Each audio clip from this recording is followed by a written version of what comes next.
there! Welcome to the inaugural episode of The Curious Fox. I decided, because I feel very strongly that it is important to practice always paying attention to the world around you. I don't think people do it enough, and I try to always be mindful to listen to birds and to flip over rocks to see what creepy crawlies are underneath, and to always pay attention to all the magical things, the textures of things and the sounds of things and the smells of things in nature. I feel like for me, it is my personal recipe for turning anxiety into calm amazement and connection to the world around me. And so one of my favorite ways of connecting to the world around me is by identifying and then learning about new cool things that I've never seen or noticed before. So maybe it's birds. Birding is my hobby. Maybe it's wildflowers or insects, but I love it. It's like my favorite thing is to find something new in nature, figure out what it's called, and then learn stuff about it. Today I found a really cool bug. It's not a bug, I shouldn't say a bug. It's not a true bug, it's a beetle. So let me tell you about this cool beetle. I was making dinner, I was making spaghetti and meatballs for dinner, and I have fresh basil growing in my garden, so I decided to go out and pick some. And so I saw, sitting on my basil plant, right in the sun, really obvious, a just like rainbow colored jewel.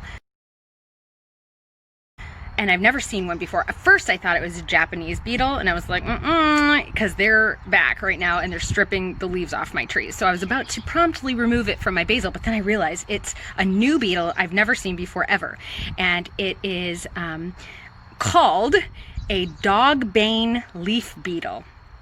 And it's, now, okay, so the Latin, I don't know Latin, so I'm probably gonna mess this pronunciation up, but the Latin is Chrysochis auridus, and that basically means made of gold.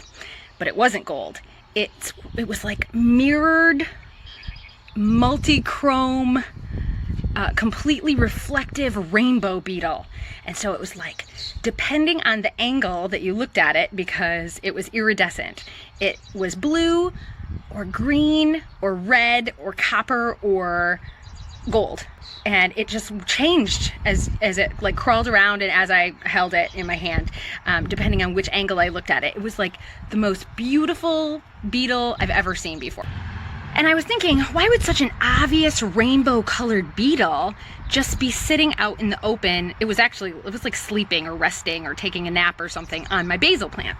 Well, it's because it's a Dogbane leaf beetle. Dogbane is a plant. And whenever you hear the word bane in the name of a plant, that means it like is poison to that thing. So like if you've seen fleabane on the sides of the road, it's like little tiny daisy flowers kind of. Fleabane was called fleabane because people used to think in the old days that if you stuffed it in your mattress, it would kill fleas. It's not true, by the way. Or like if you've ever heard of wolfbane, is supposed to kill werewolves. But so this is called dogbane, and it's really poisonous to dogs and livestock. But it's similar to milkweed, and the only plants that this beetle really eats are milkweed and dogbane. And dogbane is called, oh, here we go, Apocynum cannabum. And apocynum means poisonous to dogs. Cannabum sounds like something else. It sounds like cannabis, right? That's because it's also called Indian hemp or American hemp. And that's not because it gets you high. It's because it has a fiber quality similar to hemp, and Native Americans used to make rope out of it.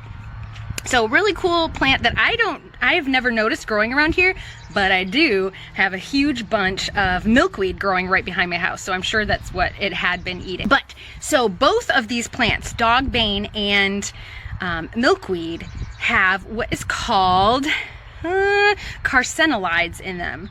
Carcenolides? Cardenolides. Sorry, cardenolides. Cardenolides, cardiac, basically are a substance in the sap. You know, milkweed and dogbane both have like a milky white sticky sap that can cause cardiac arrest. So the reason this beetle was so without a care in the world, taking a little beetle nap on my basil, is because nothing can eat this thing without dying of cardiac arrest. Of course, like little birds, that would affect more. Probably a human would have to eat a lot of beetles to die. But I wouldn't try it. Also, if they're getting bitten down on, they actually excrete these poisons, these toxins, from the joints in their legs and their thorax. So they can actually excrete it, and smells really yucky too. But this guy wasn't mean to me. He just crawled around in my hand for a little while and was very cute. So what a really cool thing that, like, this beetle is a super cool, poisonous, cardiac arrest causing, rainbow chromatic metallic beetle that I just happened to find today, and I just absolutely love it. Oh yeah, and here's the thing. So why can they eat these plants that are so toxic? Well, they're smart, and I learned that they just nibble delicately on the very like tips and edges of the leaves where there are no veins that produce the sap. So they kind of carefully get around the sticky, poisonous goo, and they frequently wipe off their little mouth parts on the edge of the leaves to like clean the gluey stuff out of their mouths that can stick up the mouth parts of other insects. So they're really cool, specialized insects that I've never seen before. I'll post pictures, and I hope you enjoyed learning about these bugs. So practice curiosity. Bye!